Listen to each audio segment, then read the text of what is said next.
हमें अपनी कन्वर्सेशन में कुछ इस तरह के सेंटेंस को बोलना होता है जहाँ पर हम बोलते हैं का सवाल है।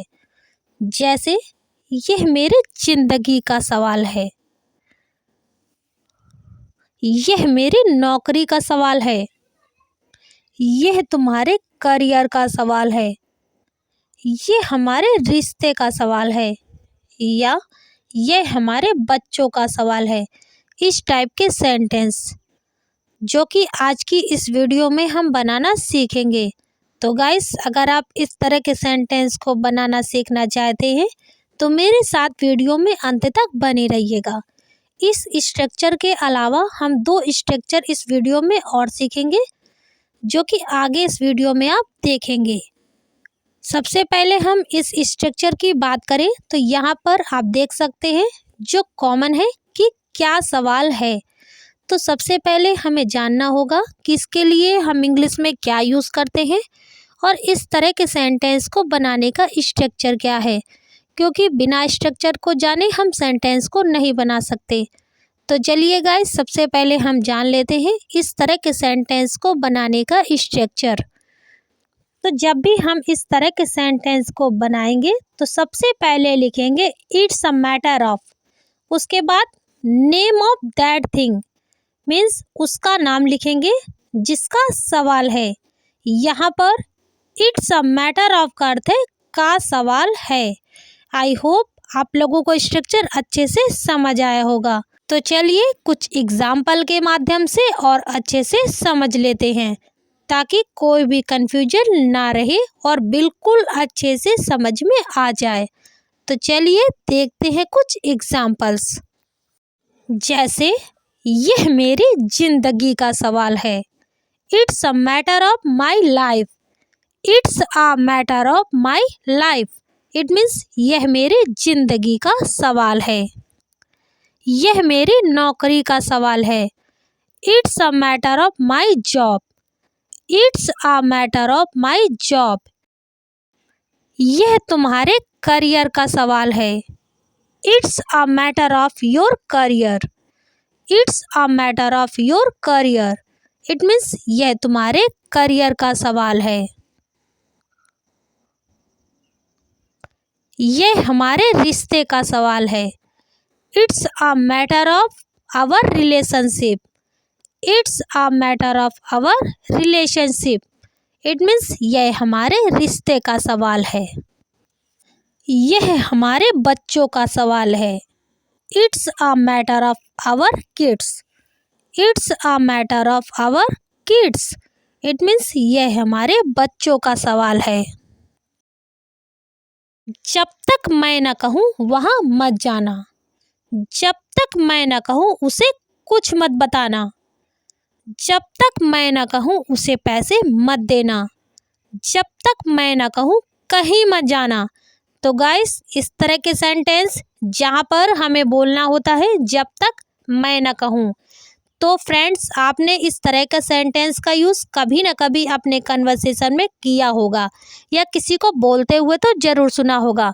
तो डोंट वरी, आज की इस वीडियो को देखने के बाद आप इस तरह के सेंटेंस को बनाना बिल्कुल अच्छे से सीख जाओगे। सबसे पहले जो आप देख सकते हो कि यहाँ पर कॉमन है जब तक मैं ना कहूँ। तो गाइस, सबसे पहले हमें जानना होगा कि इसके लिए हम इंग्लिश में क्या यूज़ करते हैं और इस तरह के सेंटेंस को बनाने का रूल क्या है, क्योंकि बिना रूल जाने हम सेंटेंस को नहीं बना सकते। तो चलिए गाइस, सबसे पहले हम जान लेते हैं इस तरह के सेंटेंस को बनाने का स्ट्रक्चर।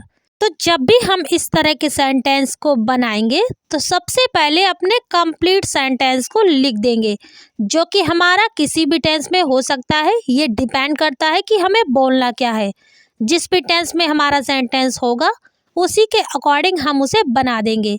उसके बाद हम लिखेंगे until I tell you.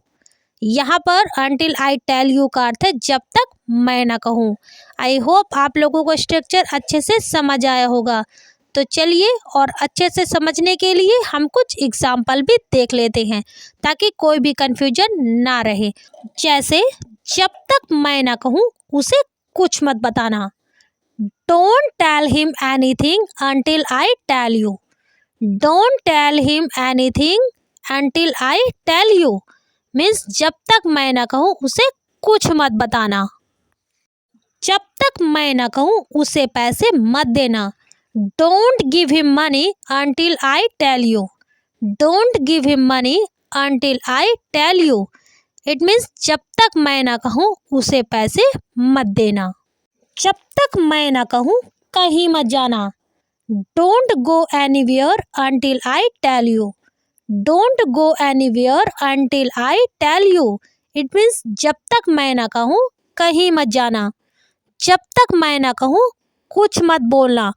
Don't say anything until I tell you। Don't say anything until I tell you। It means जब तक मैं ना कहूँ कुछ मत बोलना। जब तक मैं ना कहूँ वहाँ मत जाना। Don't go there until I tell you। Don't go there until I tell you। It means जब तक मैं ना कहूँ वहाँ मत जाना। क्या होगा वहाँ जाने से? क्या होगा पढ़ाई करने से? क्या होगा बात करने से? क्या होगा उसे बताने से? या फिर ऐसे बोलें कि क्या होगा इसे करने से।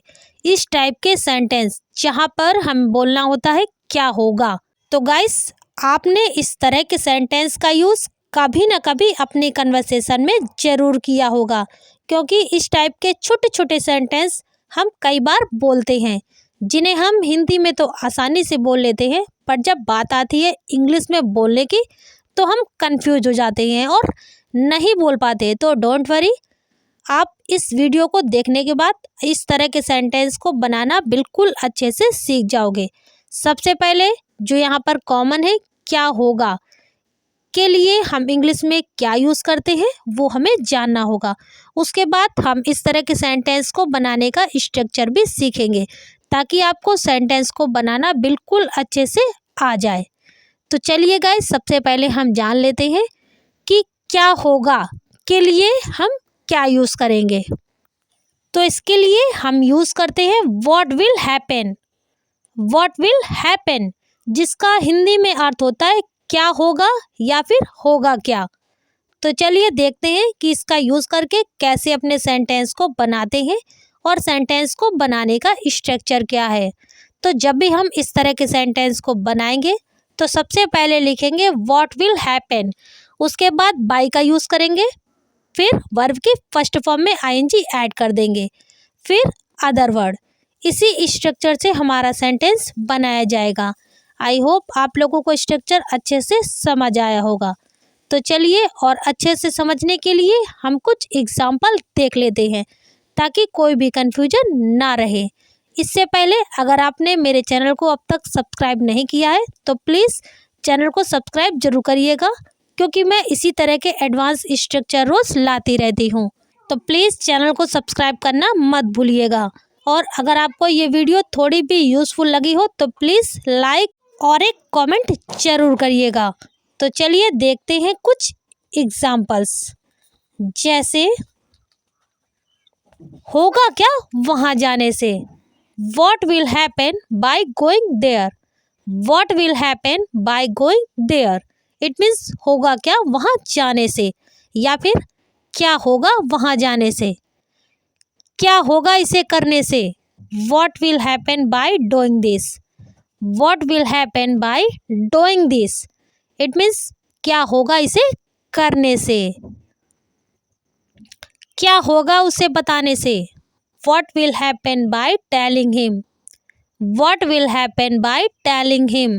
It means क्या होगा उसे बताने से, या फिर उसे बताने से क्या होगा। क्या होगा पढ़ाई करने से। What will happen by studying? What will happen by studying? It means क्या होगा पढ़ाई करने से, या फिर पढ़ाई करने से क्या होगा। क्या होगा बात करने से। What will happen by talking? What will happen by talking? It means क्या होगा बात करने से, या फिर ऐसे बोले कि बात करने से क्या होगा। आई होप आप लोगों को वीडियो पसंद आया होगा। Thanks for watching. मिलते हैं इसी तरह की नेक्स्ट वीडियो में, तब तक के लिए बाय बाय।